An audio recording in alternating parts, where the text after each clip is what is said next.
آج آپ کو مرکزی تعویل یا کہ مقامی عقل کے بارے میں کچھ اہم باتیں بتائیں گے، اور مقامی عقل کی جیسی اہمیت ہے اس کے بارے میں آپ خوب جانتے ہیں، اس لیے کہ آپ کو جو مقالے مل رہے ہیں ان میں اس سلسلے کی کافی باتیں بتائی گئی ہیں۔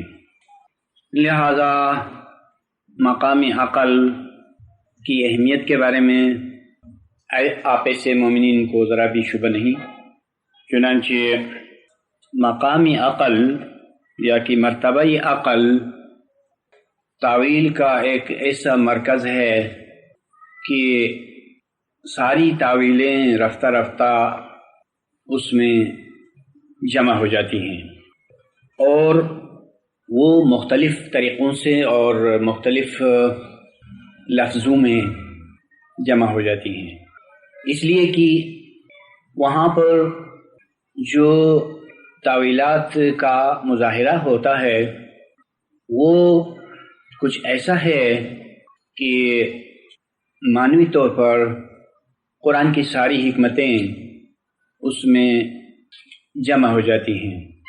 اس سلسلے میں آج جو بنیادی مثال آپ کے سامنے پیش کی جائے گی وہ دست خدا سے متعلق ہوگی، یعنی خدا کے ہاتھ کا جو تصور ہے اسی تصور کے مطابق اور اسی اصول کے مطابق میں اپنی ساری گفتگو کو تمام کروں گا۔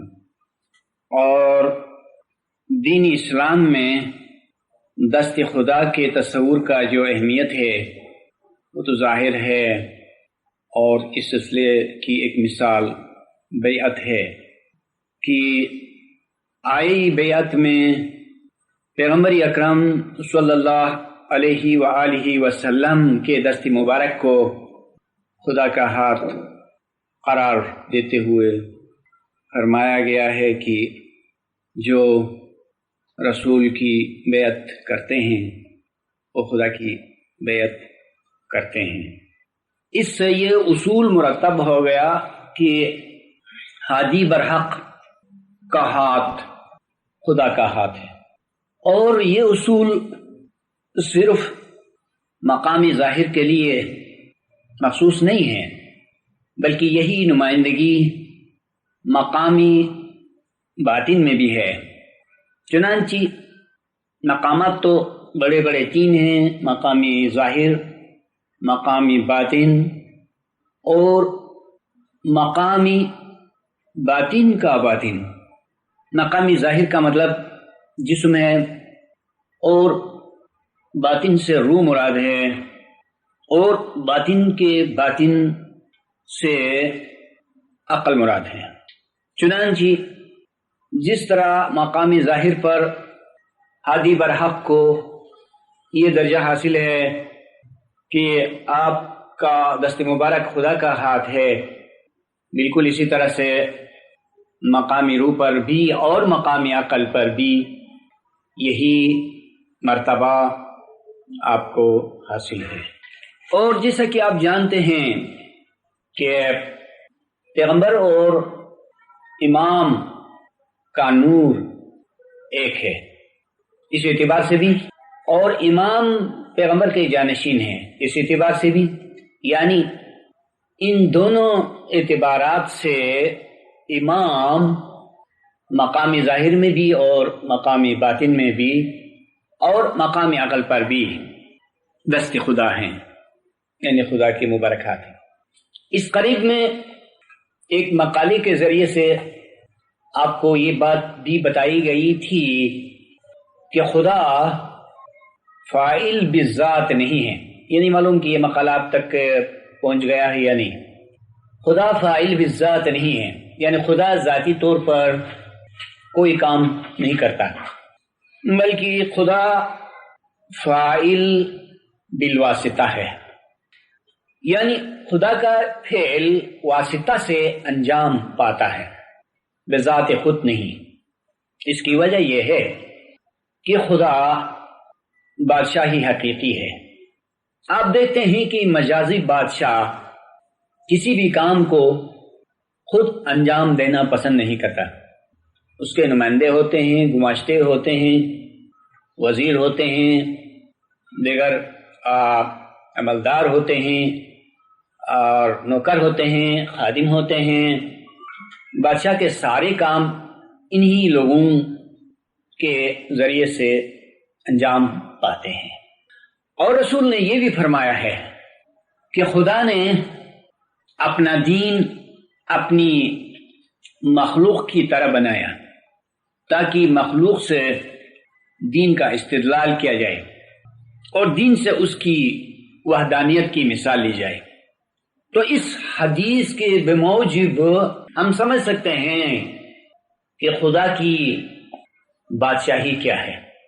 تو خدا کی بادشاہی یہ ہے کہ خدا کے تقریباً سب کام جو حدود اعلیٰ ہیں وہی انجام دیتے ہیں، جیسے عقل کل ایک عظیم فرشتہ ہے، نفس کل اس کے بعد کا فرشتہ ہے، ناطق دین میں بہت بڑی شخصیت ہے، اساس اس کے بعد ہیں اور امام ہیں جو ہر زمانے میں ہیں۔ تو یہ حدود اس مالی نظریے کے مطابق خدا کی ساری خدائی کے کام انجام دیتے ہیں۔ اور یہ حدود کی بات ہو گئی، لیکن وحدانیت کو دیکھا جائے تو سب حدود امام میں جمع ہیں۔ ہم حدود کے اعتبار سے الگ بات بھی کر سکتے ہیں اور وحدانیت کے لحاظ سے صرف امام کی بات بھی کر سکتے ہیں۔ بہرحال یہاں جو گفتگو چل رہی ہے وہ امام کی بات ہے۔ تو امام مقامی عقل پر دست خدا ہیں، انہیں خدا کے مبارک ہاتھ ہیں، خدا کے مبارک ہاتھ امام ہیں۔ آپ کو کبھی میں نے بتایا تھا کہ روحانیت میں اور مقامی عقل پر بہت سے مظاہرے ہوتے ہیں، اور کبھی میں نے دوسرے لفظ میں یہی مطلب بتایا تھا کہ ڈیمانسٹریشنز ہوتے ہیں، اور ان ڈیمانسٹریشنز میں، ان مظاہروں میں ساری روحانیت اور قرآن کی ساری حکمتیں آ جاتی ہیں۔ چنانچہ مقامی عقل پر دست خدا کچھ مظاہرہ کرتا ہے، کچھ دینے کا مظاہرہ کرتا ہے، کچھ لینے کا مظاہرہ کرتا ہے، اور اسی دینے اور لینے میں بیعت کی بات بھی بنتی ہے اور قرآن کی بہت ساری حکمتیں اس میں آ جاتی ہیں۔ اور اسی سلسلے میں دست خدا میں یعنی خدا کے ہاتھ میں کوئی عجیب و غریب شے ہوا کرتی ہے کہ اس شے کے بہت سے نام ہیں، اور میں نے اپنی تحریروں میں اس مقدس چیز کی طرف بھی بہت سے نمایاں اشارے کیے ہوئے ہیں۔ اب میں مثال کے طور پر قرآن کی آیتوں سے بتاؤں گا کہ کس طرح تعویل ایک مرکز پر جمع ہو جاتی ہے اور اس کی کیا مثال ہے۔ سب سے پہلے میں بائیں طرف سے شروع کرتا ہوں، جہاں جہاں میں نے نشان رکھے ہوئے ہیں ان کے سلسلے میں سب سے پہلے ملک خدا کا ذکر آتا ہے، یعنی خدا کی بادشاہی کا۔ ارشاد ہے بسم اللہ الرحمن الرحیم، تبارک الذی بیدہ الملک وہو علی کل شیء قدیر۔ بہت برکت والا ہے وہ خدا جس کے ہاتھ میں بادشاہی ہے اور وہ ہر چیز پر قدرت رکھتا ہے۔ دیکھیے کہ جس کے ہاتھ میں بادشاہی ہے، یہ جو بات ہے، یہ جو کلام کا حصہ ہے، اگر ہم عقل سے کام نہ لیں تو یہ ایک معمولی بات بھی ہو سکتی ہے، لیکن نہیں، اس کے لیے واقعیت ہونی چاہیے۔ جب خدا کہتا ہے کہ اس کے ہاتھ میں بادشاہی ہے تو اس کے ہاتھ میں، اس کی مٹھی میں بادشاہی ہونی چاہیے۔ دنیا کی کسی شاعر کے کلام میں، دنیا کے کسی مصنف کی گفتگو میں یا اس کی تحریر میں اتنی صداقت کہاں کہ جو کچھ بھی وہ کہے اس کی ہو بہو واقعیت ہو، کیونکہ لوگ جو کچھ کہتے ہیں وہ دور دور کی باتیں ہوتی ہیں، لیکن خدا جو کچھ فرماتا ہے اس میں بھرپور صداقت ہوتی ہے۔ آپ لاجک سے سوچئے کہ خدا نے یہاں ہاتھ کا نام کیوں لیا اور یہ کیوں فرمایا کہ اس کے ہاتھ میں بادشاہی ہے، اور یہاں ہاتھ سے اختیار مراد نہیں ہے، ہاتھ کے معنی ہاتھ کے ہیں۔ تو جاننا چاہیے کہ دست خدا ایک مقدس اور عظیم شے کا جس طرح مظاہرہ کرتا ہے، اسی شے کے اندر خدا کی بادشاہی ہے، چاہے وہ ایک خزانہ ہے، چاہے وہ ایک گوہر ہے، چاہے وہ ایک نور ہے، کچھ بھی ہے، اور اس کے بہت سے نام ہیں، تو اسی شے میں، اسی مقدس چیز میں بادشاہی ہے۔ تبھی خداوند عالم فرماتا ہے کہ بڑا برکت والا ہے وہ خدا جس کے ہاتھ میں، جس کے قبضہ قدرت میں، جس کی مٹھی میں بادشاہی ہے۔ عجیب بات ہے کہ خدا نے مثالوں کو اتنی بلندی تک اٹھائی ہیں کہ وہاں ہے تو ایک مثال ہے، اس کے ناموں میں سے ایک نام المثل الاعلی ہے، اور اس مثل الاعلی کے لیے ایک شے ہے، اور اس شے میں خدا کی بادشاہی ہے۔ پیر ناصر خسرو نے کتابی رہائش و گشائش میں ملک خدا پر ایک مقالہ سپرد قلم کیا ہے، اور اس میں انہوں نے یہ ظاہر کیا ہے کہ خدا کی قدرت کا کمال تو یہ ہے کہ وہ تمام چیزوں کو ایک چیز کے اندر سمو دیتا ہے، اور دنیا والے ہیں کہ بہت سے کاموں کو انجام دینے کے لیے بہت سے اوزار بناتے ہیں، اور ان کو بہت پھیلاؤ چاہیے اور بہت سارا سامان چاہیے، تبھی تو مجازی بادشاہ کی کوئی بادشاہی قائم ہو سکتی ہے۔ لیکن اس کے برعکس خدا ایسا بادشاہ ہے کہ اس نے ایک امر کے اندر یا ایک گوہر کے اندر ساری حکمتوں کو، ساری قوتوں کو اور تمام تر قدرتوں کو سمو دیا ہے۔ لہذا یہاں ملک خدا کا ذکر ہے کہ خدا میں جو شے ہے وہ ملک خدا ہے، خدا کی بادشاہی ہے۔ تو یعنی یہ پہلی مثال ہوئی کہ ملک خدا خدا کے ہاتھ میں ہے، خدا کے قبضہ قدرت میں ہے، اس کی مٹھی میں ہے، یعنی امام کے ہاتھ میں جو دست خدا ہے، اور اس میں بہت برکت ہے۔ مطلب برکت کے معنی یوں کی روحانیت کی جتنی باتیں، حکمت کی اور قرآن کی، وہ سب اسی میں جمع ہو جاتی ہیں۔ یہ ہے اس ملک خدا کا کمال اور اس کی برکت۔ اس کے بعد بیعت کے بارے میں آپ نے بہت کچھ پڑھا ہے، خود ہماری کتابوں سے بھی پڑھا ہے، لیکن آج ایک بات آپ کو بتائیں گے اور اس کو سن کے شاید آپ خوش ہو جائیں، یقیناً خوش ہو جائیں۔ بیعت عربی کا ایک لفظ ہے جو خرید و فروخت، لین دین کے لیے استعمال ہوتا ہے، صرف لینے کے لیے نہیں، صرف دینے کے لیے نہیں، بلکہ دونوں کے لیے استعمال ہوتا ہے۔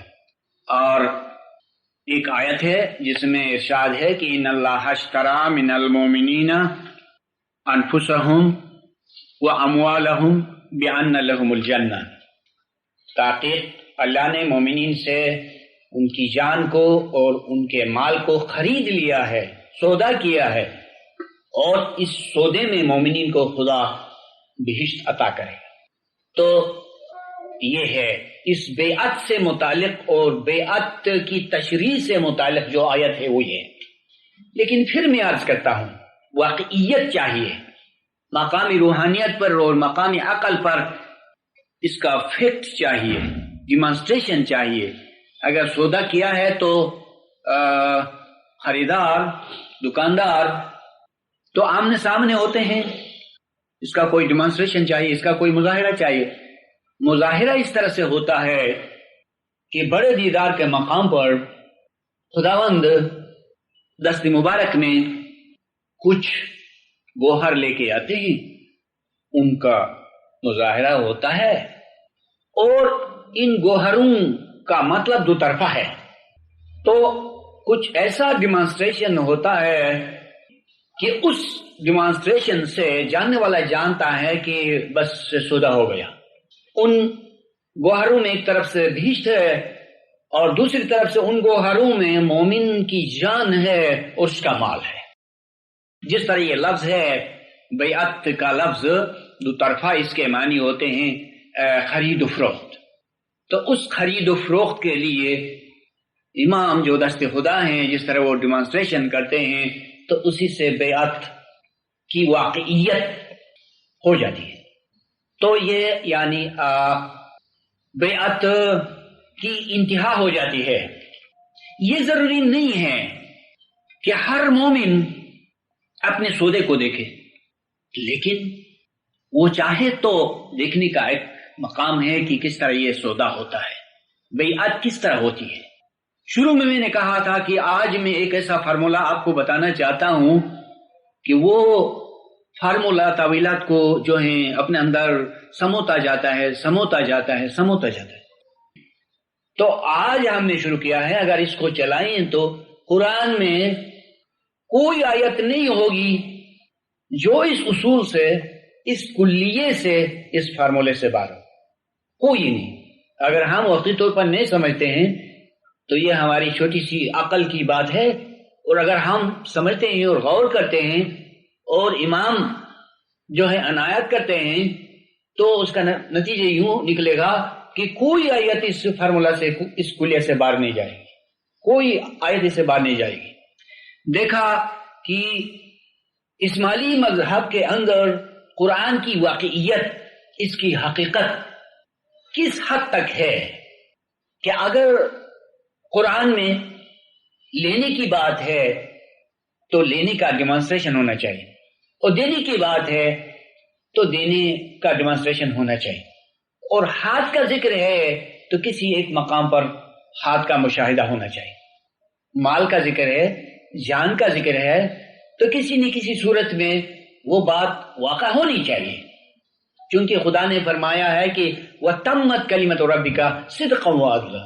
اے رسول، تیرے پروردگار کی جو بات ہے وہ صداقت میں بھی اور عدل میں بھی بھرپور ہے، کہ اگر کوئی شخص کسی آیت کو لاجک کے معیار سے پرکھنا چاہے، گرامر کے معیار سے پرکھنا چاہیں، فلسفے سے پرکھنا چاہیں، اور کسی بھی علم کے معیار سے کیوں نہ پرکھیں، لیکن ہر معیار پر جو ہے وہ قرآن پورا اترے، اور خاص کر جو لاجک ہے، خاص کر جو عقل کی بات ہے، وہ تو قرآن کے ساتھ ہے۔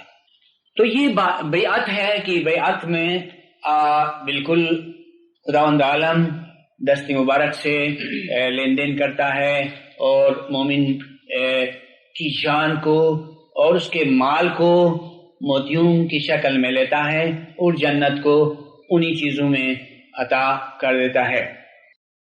ایک مقام ہے اس میں خداوند عالم ابلیس سے ارشاد فرماتا ہے کہ اے ابلیس، تو نے آدم کے لیے سجدہ نہیں کیا، یہ برا کیا، ایک ایسی مخلوق کے لیے جس کو میں نے خصوصی طور پر اپنے ہاتھ سے بنایا تھا۔ قابل غور بات ہے، بہت حکمت سے بھری ہوئی بات ہے۔ آج تک ہم یہ سمجھتے آئے ہیں کہ اس کائنات و موجودات میں جتنی مخلوقات ہیں ان سب کو خدا نے بنایا ہے، لیکن یہاں پر ایک عجیب حکمت ہمارے سامنے آ رہی ہے اور ہمیں توجہ دلا رہی ہے کہ آدم جیسی ہستیوں کو خدا نے اسپیشلی اپنے ہاتھ سے بنایا۔ اس سے آپ کو بآسانی اندازہ ہو سکتا ہے کہ خلقت جسمانی بھی ہے، روحانی بھی ہے اور عقلی بھی ہے۔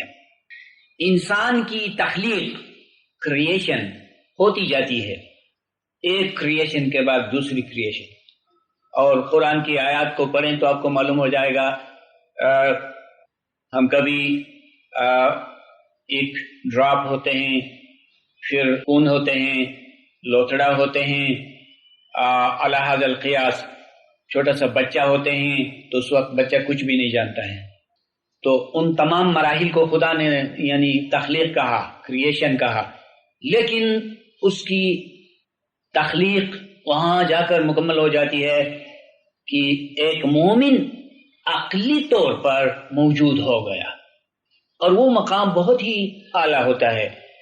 وہ مقام انبیاء اور اولیاء کا مقام ہوتا ہے، وہاں پر ان کی تخلیق عقلی صورت میں، عقلی ہستی میں ہوتی ہے۔ تو یہاں جو خداوند عالم نے آدم کے بارے میں فرمایا کہ اے ابلیس، تو نے ایسی مخلوق کے لیے سجدہ نہیں کیا جس کو میں نے خصوصی طور پر اپنے ہاتھ سے بنایا ہے، تو یہاں پر ہاتھ کا ذکر آیا۔ جب ہاتھ کا ذکر آتا ہے تو واقعاً وہاں پر ہاتھ ہونا چاہیے۔ ہم دیکھتے ہیں واقعات میں، مشاہدات میں کہ خدا کا ہاتھ کہاں ہوتا ہے، تو خدا کا ہاتھ وہاں ہوتا ہے جہاں مقامی عقل ہے۔ وہ مقامی عقل ہے اور عالمی عقل ہے، اس کو عالمی عقل کہتے ہیں۔ تو وہ ایک دنیا ہے۔ آپ کو تعجب ہوگا ایک موتی کو، ایک گوہر کو کیوں کر دنیا کہا جا سکتا ہے؟ اس کے لیے میں آپ سے عرض کرنا چاہوں گا۔ تو اب تک کچھ مقالوں میں یہ بات آپ کے سامنے آئی ہے کہ خداوند عالم قیامت کے دن ساری کائنات کو اپنی مٹھی میں لے لے گا۔ یہ تو آپ پڑھ چکے ہیں، آپ کے اس کورس میں یہ آ گیا۔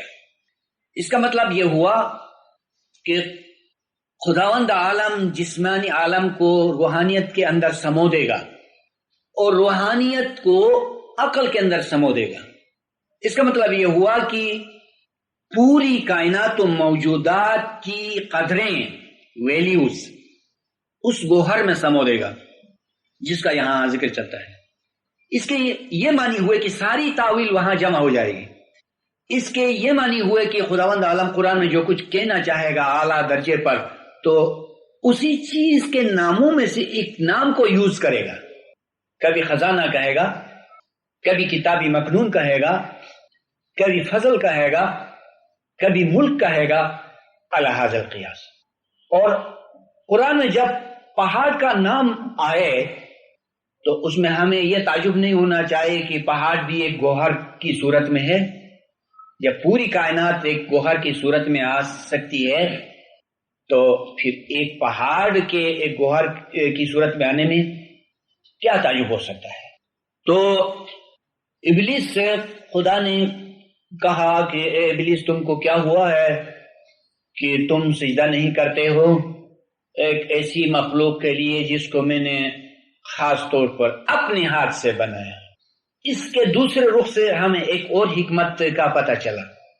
معلوم یہ ہوا کہ خداوند عالم تمام چیز کو اپنے ہاتھ سے نہیں بناتا ہے۔ کیوں؟ لوگ تو یہ مانتے ہیں کہ مکھی ہے، مچھر ہے، کیڑا ہے، مکوڑا ہے، سب کو خدا نے بنایا اور خدا ہر چیز کا خالق ہے۔ نہیں، قرآن نے تو احسن الخالقین کہا۔ دنیا میں اس بادشاہ کے نیچے بہت سی روحیں ہیں، جس طرح سائنس کی ریزننگ ہے کہ کوئی چیز سڑتی ہے، اس میں کیڑے پڑتے ہیں اور نیچر اس کو بناتی ہے، اور بہت سے فاعل ہیں، ایکٹرز ہیں، وہ چیزوں کو بناتے ہیں۔ دنیا میں ایک کارپینٹر ہے اور اس سے اگر کوئی بہت غیر موزون اور بہت بھدی سی کرسی بن جائے تو یہ اس کے لیے عیب کی بات ہے۔ خدا نے دنیا کے اندر جو بہت ناکارہ چیزیں ہیں وہ نہیں بنائی ہیں۔ خدا کی تخلیق جو ہے وہ سب سے اوپر ہے، وہ احسن الخالقین ہے۔ اس کی تخلیق تو مقامی عقل سے نیچے نہیں آ سکتی ہے۔ احسن الخالقین، دیکھیے کہ یہ پلورل ہے، خالق کریٹر، خالقین، کریٹرز، احسن الخالقین ہے، وہ خالقین میں بہترین ہے، تو وہ بہترین خلقت کرتا ہے۔ ہاں یہ بات ہے کہ یہ یعنی نسبت ہوتی ہے، چیزیں منسوب ہو جاتی ہیں، کیونکہ اس کی سلطنت ہے، اس کی بادشاہی ہے، تو بادشاہی کی وجہ سے اچھی بری سب چیزیں ان سے منسوب ہو جاتی ہیں، تو یہ تو منسوب کی بات ہے۔ لیکن سب سے اوپر جو ہے اس کی خلقت خاص ہے۔ اسی معنی میں یہاں کہا کہ میں نے اپنے ہاتھ سے جو آدم کو بنایا تو نے اس کے لیے سجدہ نہیں کیا، یہ ابلیس سے کہا جاتا ہے۔ تو یہاں پر ہمارا اصل موضوع کیا ہے؟ ہمارا اصل موضوع جو ہے وہ دست خدا ہے، اور ہم یہ ہر بار کوشش کرتے ہیں کہ اگر آیت میں ہاتھ کا ذکر ہے تو ہاتھ کا ہونا لازمی ہے، اگر خدا کے چہرے کا ذکر ہے تو چہرے کا ہونا ضروری ہے۔ تو یہ ابلیس سے کہا گیا کہ تو نے ایک ایسی مخلوق کے لیے سجدہ نہیں کیا جس کو میں نے خاص طور سے اپنے ہاتھ سے بنایا تھا۔ یہاں پر ملکوت کا ذکر آتا ہے اور فرمایا گیا ہے کہ خدا کے ہاتھ میں ملکوت ہے۔ فسبحان الذی بیدہ ملکوت کل شیء والیہ ترجعون، سو پاک ہے وہ ذات جس کے قبضہ قدرت میں ہر چیز کی ملکوت ہے اور تم سب اسی کی طرف لوٹ کر جاؤ گے۔ ہر چیز کی ملکوت اس کے ہاتھ میں، ہر چیز کی۔ دیکھیں کہ اس کائنات و موجودات میں جتنی چیزیں ہیں ان سب کی ایک لطیف صورت ہے، صاف ستھری ایک صورت ہے، وہ وہاں ہے عالم عقل میں، اسی گوہر میں جو دست قدرت میں ہے، جو قبضہ قدرت میں۔ جیسا کہ میں نے کہا تھا کہ تمام چیزوں کی ویلیوز اس کے اندر ہے، کائنات و موجودات کی پوری قیمت اس میں ہے۔ کیوں؟ قیمت عقلی صورت میں ہے، انسان کی بھی قیمت ہے، ہر چیز کی قیمت ہے، آسمان زمین کی قیمت ہے، اور آسمان و زمین میں جتنی چیزیں ان کی قیمت ہے، علمی قیمت، حکمت، تو وہ کہاں ہے؟ اسی خزانے میں ہے اور اسی گوہر میں ہے۔ اس لیے کہا گیا کہ پاک ہے وہ ذات جس کے قبضہ قدرت میں ہر چیز کی ملکوت ہے۔ ملکوت روحانیت، ملکوت ملک سے ہے، فرشتگی کی کیفیت، اور ملکوت بادشاہی۔ ان تمام معنوں میں جو حقیقتیں ہیں وہ اس گوہر میں جمع ہیں۔ تو اس چیز کے ناموں میں سے ایک نام ملکوت ہے۔ اور ایک چیز کا شاید میں اضافہ بھی کروں کہ جیسے عرض ہوا تھا کہ قرآن میں دینے سے متعلق، لینے سے متعلق، پکڑنے سے متعلق جتنی آیات ہیں، اور فوری طور پر یہ سب اسی دست خدا سے متعلق ہو جاتی ہیں۔ یؤتی الحکمت من یشاء فقط ومن یؤت الحکمت فقط اوتی خیرا کثیرا، خدا جس کو چاہتا ہے حکمت دیتا ہے، اور جس کو حکمت دی گئی تو سمجھو کہ اسے بہت کچھ بلائی مل گئی۔ دیکھیں کہ ساری بلائی جو ہیں وہ حکمت سے متعلق ہو جاتی ہے، کنسرن ہو جاتی ہے۔ تو ساری وزڈم جو ہے وہ خدا جب بھی کسی کو حکمت دیتا ہے تو ساری بلائی اسی حکمت میں آ جاتی ہے۔ لیکن یہ جو کام ہے یا یہ جو عمل ہے وہ خدا کے ہاتھ سے متعلق ہے، تو خدا اپنے ہاتھ سے کسی کو دے دیتا ہے، یوتی دیتا ہے۔ تو یہ تعویل بھی اسی مقام عقل سے متعلق ہو جاتی ہے ایک طرف سے، اور دوسری طرف سے یہ تصور ملتا ہے کہ ساری بلائی جو ہے وہ عقل و دانش سے متعلق ہے۔ اور اسی کے ساتھ آج کے لیے جو آیات کا تعین کیا گیا تھا وہ ختم ہو جاتا ہے۔ اب میں منتظر رہوں گا کہ آپ حضرات میں سے کسی کا اگر کوئی سوال ہے اس سلسلے میں اور اس موضوع سے متعلق، بہت بات اچھی رہے گی۔